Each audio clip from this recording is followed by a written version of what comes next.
你的饭碗、房贷和钱包，其实早在100多年前就被3个小男孩安排得明明白白。那时候的欧洲正像一颗熟透了、快要撑破皮的巨大甜瓜，表皮上是大英帝国和奥匈帝国流光溢彩的太平盛世，果肉里却爬满了资本的贪婪、机器的轰鸣和隐秘的怒火。3个含着金汤匙出生的男孩，分别是凯恩斯、拉斯基、哈耶克，就坐在这颗危险的甜瓜上，吹着微风，喝着下午茶。他们一个是剑桥台阶上长大的骄傲神童，习惯了俯视众生；一个是曼彻斯特纺织厂里冷眼旁观的叛逆小子，听惯了底层的喘息；还有一个是在维也纳华丽废墟中苦寻瑰丽的沉思者，看透了帝国强撑的体面。大人们以为金币的碰撞声能永远掩盖火药的隐信，直到1914年那声清脆的枪响，这颗庞大的甜瓜轰然炸裂，汁水、泥泞和血水劈头盖脸地浇了3个年轻人一身。接下来我们一同了解这3个原本在温室里长大的大脑到底经历了怎样的撕裂。时间拨回1897年，英国维多利亚女王正在举办一场盛大的派对，专席庆典。那是大英帝国稳坐世界牌桌主位的黄金岁月，皇家海军的铁甲舰在4大洋上横冲直撞，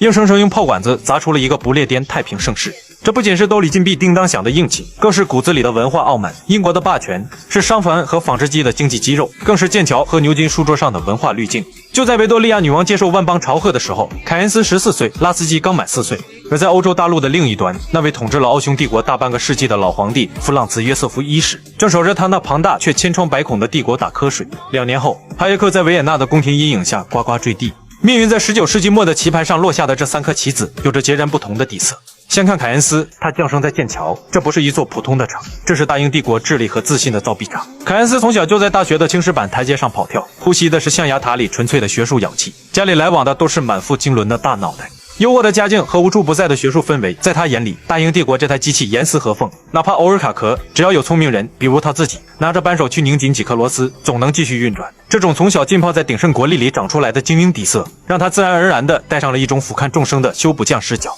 如果说剑桥是大英帝国的大脑，那曼彻斯特就是他粗糙强悍的胃。这里没有修剪平整的草坪，只有刺鼻的煤烟、轰鸣的纺织机以及灰蒙蒙的天空。农业文明与工业文明在这里迎头相撞，撞得火星四溅。从乡下和爱尔兰跑来谋生的年轻劳力，把淳朴的村庄习俗带进冰冷的厂房，却在日复一日的流水线上被机器碾碎。而那些踩着他们肩膀往上爬的新兴老板们，则用一船船的棉布垒起了帝国庞大的商业基石。拉斯基就长在这片喧嚣里，他的祖父是个从波兰跑来讨生活的移民，一路摸爬滚打，到了他父亲这一代，已经混成了棉花出口型的大老板，生意网撒到了遥远的印度。按理说，作为这样一个商业帝国的富二代，拉斯基该是个合格的资本接班人，但他偏不。他每天听着账房里金币落地的脆响，眼睛却盯着车间里那些被榨干了汗水的劳工。几本乌托邦作家的书像一根根火柴，轻易点燃了这个年轻人的想象力。看着别人在约克郡山谷里搞什么理想主义的合作工厂试验，拉斯基的血液开始沸腾。在曼彻斯特的棉絮飞舞中，他不仅看到了财富的积累，更闻到了掠夺的血腥味。一颗反叛的火种就此种下，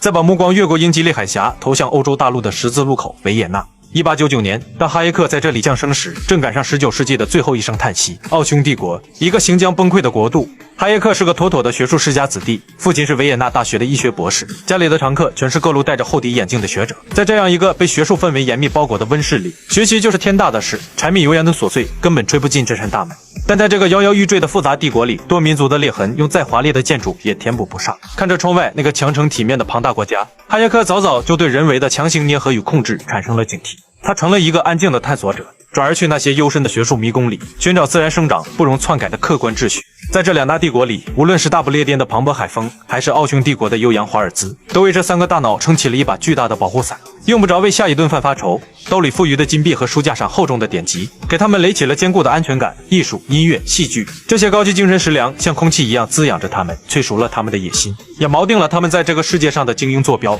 然而大人们都在装睡，唯独时代醒着。就在这3个少年还在温室里拔节生长时，外面的世界早就变了天。资本主义那套冷冰冰的商业逻辑像一头巨兽，不仅踏平了德意志的诸多公国，趟过了中欧那些错综复杂的种族飞地，更顺着大英帝国的航线把触角伸向了全球。为了争夺地盘和利益，老牌帝国和后起之秀们在牌桌上红了眼，手里的火枪已经悄悄上了膛。而在更早的角落里，那个叫卡尔马克思的胡子大叔已经替那些被资本巨轮碾碎的底层人发出了沉重的怒吼。凯恩斯出生的那一年，刚好是马克思闭上眼睛的时候，命运的交接棒就这么在历史的暗角里完成了传递，把被深埋的民族怨恨、飞速转动的工业齿轮、统治者那不知天高地厚的傲慢，再加上堆积如山的坚船利炮，通通倒进一口名为20世纪初的大锅里，用烈火猛炖。这锅汤终于在新世纪的第2个10年熬成了一锅致命的浓汁。1914年，第一次世界大战的炮火没有前奏，没有预警，只有震耳欲聋的碎裂声。对大英帝国和奥匈帝国来说，这是一场摧枯拉朽的灭顶之灾；但对凯恩斯、拉斯基和哈耶克来说，这是一场成人礼。旧时代的余晖彻底熄灭，属于他们3个人的世纪博弈才刚刚开始。凯恩斯觉得，资本主义这台机器虽然四处漏油，但只要政府这只看得见的手拿着扳手修一修、补一补，还能继续往前开。拉斯基冷笑一声，看着满地带血的齿轮，只想把破机器彻底砸烂，把铁皮和螺丝复分给那些被时代碾压的穷人。而哈耶克站在废墟旁连连摇头，他坚信任何人为强加的修理最终都会带来更大的灾难。只有敬畏那只看不见的手，让市场按自然的法则运转，才是人类唯一的生机。修补、推翻、敬畏，这不仅是3个男孩面对满地狼藉时的本能反应，更是整个20世纪乃至今天全人类都在苦苦解答的生存方程。从大萧条席卷全球的绝望，到罗斯福新政的狂飙突进，再到后来更宏大的冷战铁幕，20世纪每一场轰轰烈烈的社会变革，底色全都是他们3人思想的近视肉搏。这3把被旧帝国余晖淬火的思想利剑，究竟是如何改变了世界的走向，甚至直到今天，依然在暗中决定着你我钱包的厚度与社会的运转规则。这一系列视频给你答案。